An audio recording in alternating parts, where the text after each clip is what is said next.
So hey guys, very good morning and welcome back to another blog. और आज है 31 of December 2024 का आज लास्ट डे। बैठा हुआ हूँ फुर्सत में, तो सोचा कि हैरी का ड्राइव चेन क्लीन कर लिया जाए। और वैसे भी जब पिछला राइड से जब मैं आया, कोयली घूगर राइड से आया, तो कोयली घूगर जाने का जो ब्रांच रोड था, यानी कि मेन रोड से जैसे ही कटते हैं कोयली घूगर के लिए, तो ब्रांच रोड की स्थिति बहुत ख़राब थी। जैसा कि मैंने पिछले वाले ब्लॉग में बताया था, उसमें बहुत सारे बैलस्ट पड़े हुए थे और रोड भी काफ़ी डस्टी थे, जिसने हमारे चेन को काफ़ी गंदा कर दिया, काफ़ी मतलब नुकसान पहुंचाया। गंदा कर दिया यार, नुकसान क्या पहुंचाएगा, गंदा कर दिया। तो एज़ यूजुअल कि आपकी अगर बाइक है तो 300 टू 500 किलोमीटर के बीच में जब आपकी राइड कंप्लीट हो जाती है, तो हर 300 से 500 किलोमीटर के बीच में आपको आपके बाइक की जो ड्राइव चेन होती है, जो चेन होती है, उसको एक बार क्लीन करना चाहिए। तो आज मैं बैठा हुआ हूँ ड्राइव चेन को क्लीन करने के लिए। और एज़ यू नो कि स्क्रैम्बलर 400X में सेंटर स्टैंड नहीं आता है, तो उसके लिए आपको कुछ जुगाड़ करना पड़ेगा। तो मैंने इसके लिए पैडोक स्टैंड मंगा लिया है।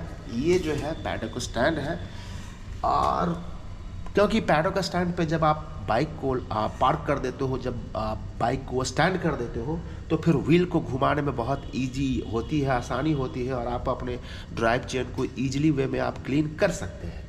अब बात करते हैं कि क्या क्या सामान चाहिए। तो आप या तो पेट्रोल यूज कर सकते हो या फिर डीजल, नहीं तो आप अगर आपके पास बजट है तो फिर आप इसके लिए एक चेन क्लीनर, एक लिक्विड अलग से आता है, वो ऑनलाइन मिलता है। तो बजट क्या लगभग इसी के आसपास आएगा, उसमें क्या है। तो आप या तो डीजल का यूज करो, पेट्रोल का भी यूज कर सकते हो, नहीं तो फिर चेन क्लीनर अलग से आता है, उसका भी आप यूज कर सकते हैं। मैंने यहाँ पे डीजल लिया है। साथ ही उसके लिए आपको चाहिए एक स्प्रेयर चाहिए।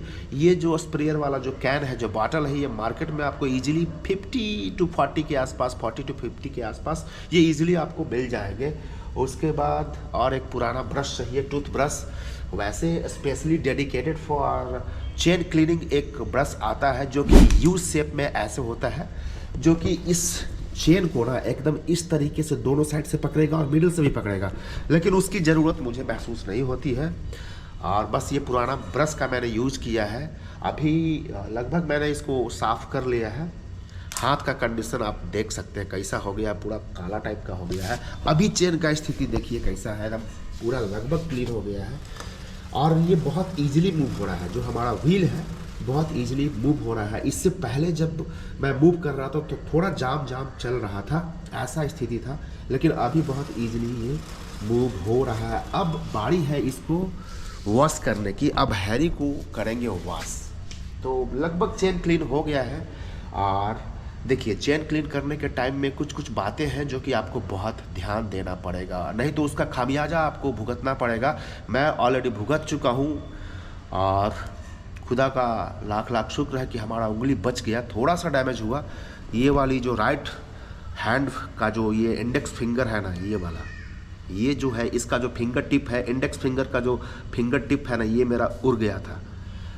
जब पिछला जो हमारी कजरी थी RTR 204B, जब मैं चेन क्लीन कर रहा था, दैट टाइम गलती क्या हुआ था कि मैंने बाइक को स्टार्ट करके चेन क्लीन कर रहा था, और जब इस पे डीजल का स्प्रे करने के बाद जब कपड़े से जब मैंने उसको पकड़ के पोंछना शुरू किया ना, तब जो है कपड़ा चेन में लपटा गया और हमारा उंगली का जो फिंगर टिप था वो डैमेज हुआ था, कट गया था यार।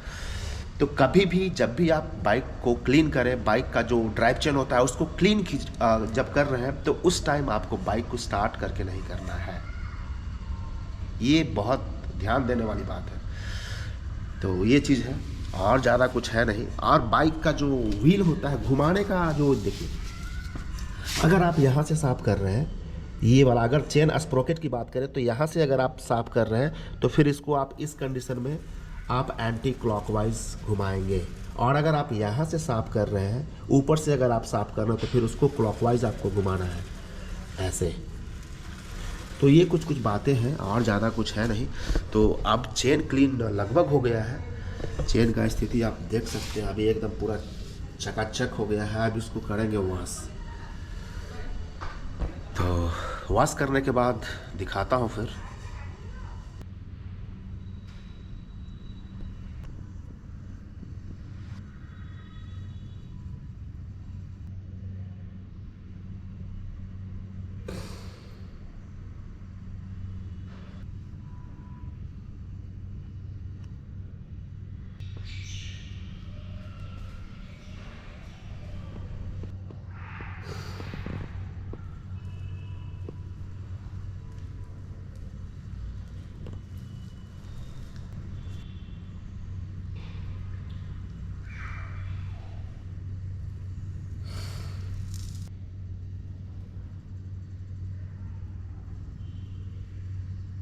टन टन टन टन। तो फिलहाल हमारी हैरी जो है वॉश होकर के रेडी है। जब इसका ड्राइव चेन साफ कर रहा था तो जब ड्राइव चेन साफ हो ही रहा है तो इसका वॉश भी होना जरूरी है, प्रॉपर वॉश होना जरूरी है। और जब हैरी जब वॉश हो रहा है तो साथ में ब्रूनो भी है। वैसे भी दोनों को वॉश किए हुए बहुत टाइम हो गया था, 1 या 2 महीने तो हो ही गए होंगे, तो इसीलिए दोनों का वॉश तो बनता था। तो आज का जो रेस्ट जो था, नॉर्मल जो रेस्ट है 16 आवर्स का रेस्ट है, अभी तक हमारा जो कॉल बुक है वो अभी तक नहीं आया है, तो उसका भरपूर यूज किया। और एक बात मैंने और सोची है, इसमें जो नॉर्मल एयर है, इसके टायर में जो नॉर्मल एयर है उसके जगह पे मैं चाह रहा हूँ कि उसको ड्रेन आउट करवा के उसके जगह पे in place of normal air I want to inflate nitrogen normal air के जगह पे इसमें इन्फ्लेट करवाना चाहता हूँ, बढ़ाना चाहता हूँ। आप क्या कहते हो कमेंट में ज़रूर बताइएगा। और साथ ही अगर आपको पता है कि नाइट्रोजन बढ़ाने से क्या फायदे होंगे या फिर नुकसान, वो भी कमेंट में ज़रूर बताइएगा। तो आज के ब्लॉग में बस इतना ही, मिलते हैं नेक्स्ट ब्लॉग में, तब तक के लिए टेक केयर, जय हिंद, जय भारत।